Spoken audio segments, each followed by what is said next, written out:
Reading your research is the lesson that we're going to talk about today. So you should have your research already found and printed out and ready to kind of go through and analyze to prepare for your research paper. This is a little different than reading for rhetoric or literary analysis. We're reading specifically for what can we find that will help us in our argument. So it's kind of the first thing you need to figure out is what's your argument going to be. And so knowing how often I have cell phones in the classroom and devices in the classroom, obviously my argument for this title or for this topic is going to be to promote use of cell phones in the classroom.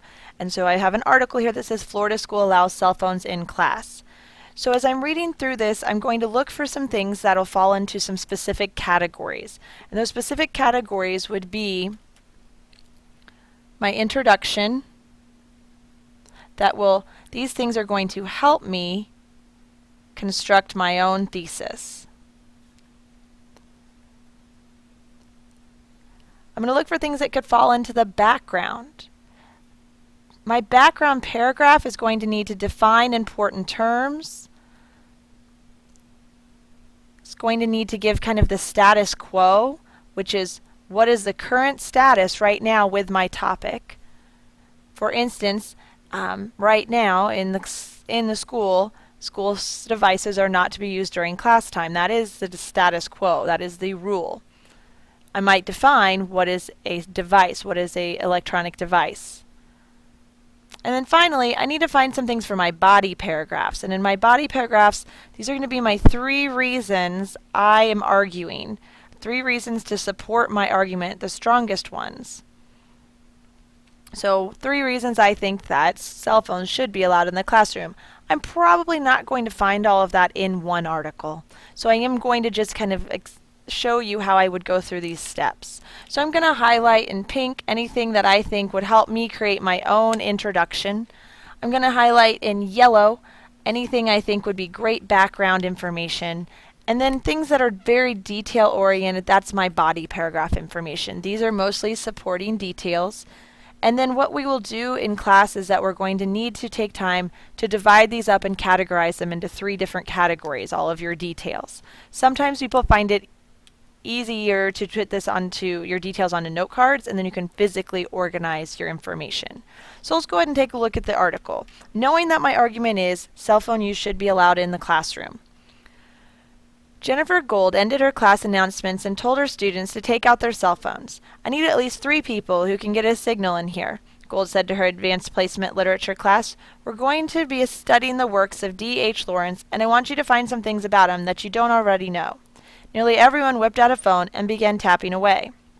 So far, I have some inferencing that I can draw, like phones are accessible, people have them, teachers have purpose for them, but there's nothing I'm going to highlight.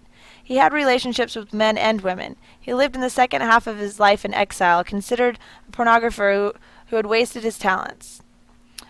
When the talk had run its course, the students set their phones down and turned their attention to another author. The new cell phone rules have opened up a new world. So maybe that I put that under my introduction, or background rather. Maybe my background. Cell phone rules are changing. Teachers no longer have to wait for a school computer lab to get a quick research project done. The few students who don't have phones share in small groups or use alternative school equipment. This would be really good for, hey, here's a reason that we could use schools in class, or phones in class. And for the people who don't have phones, now this is a whole nother color because this gets into what we call our counter argument. I could really use this to support myself against someone who might not agree with me. What do you do about people who don't have phones? Well, the few students who don't have phones share in small groups or use alternative school equipment. So I've created a whole nother category of my counter argument. Allowing students to use their cell phones in class means things get done immediately. Hey, that's another great detail that I want to have available to me when I'm writing my body paragraphs, which translates into more efficient use of learning time. Another benefit. Gold said, it puts the education in their hands. That could be used also. I could quote Gold. In a world where most high schools have adopted We see them, we take them policy on cell phones. Oh, that definitely goes in background. That's what most high schools do with cell phones. So I'm going to put that in there as something I might use. It encourages teachers to, this other high school, encourages teachers to allow students to use their phones in class for educational purposes. So this is, some people do this. And this is actually what I want to argue, so I'm going to put it in pink. Teachers should be allowed to allow students to use their phones for educational purposes. Teens routinely use their phones to shoot pictures for projects, calculate math problems, check with their teachers' blogs, and even take lecture notes. This would be another purposeful way that teenagers could use their cell phones in class. Senior Eric Legatua, who attended Freedom High in Hillsboro before moving to Wiregrass Ranch, called his new school ahead of the game. They're just following the rest of the world. It's going digital. So probably background information, it's going digital. And I lost my place. It's going digital. He said, checking his phone for messages repeatedly during his short interview. Once you're 16 or 17, there's things you need to know throughout the day. It was so inconvenient when I had to hide it all the time. Chemistry teacher Peter Skoglund said that he barely pays attention to texting teens anymore. He expects students to have cell phones out in his class to be using them for learning. If not, that's their problem.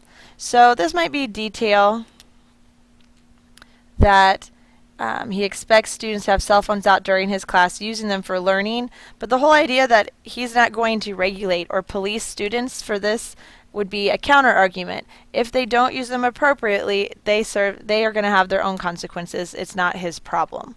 So within one article, I can see I've got some stuff that would work pretty well in my background paragraph. I've got some stuff that can help me generate my own argument for my introduction. And then I have some things here in green that are going to support me in my body paragraphs. And for sure, I've got things that would go against my counter argument. So there are 4 different categories my brain's checking for. Sometimes that takes multiple reads of an article for some people, so don't be afraid to read it more than once to find the information that you need.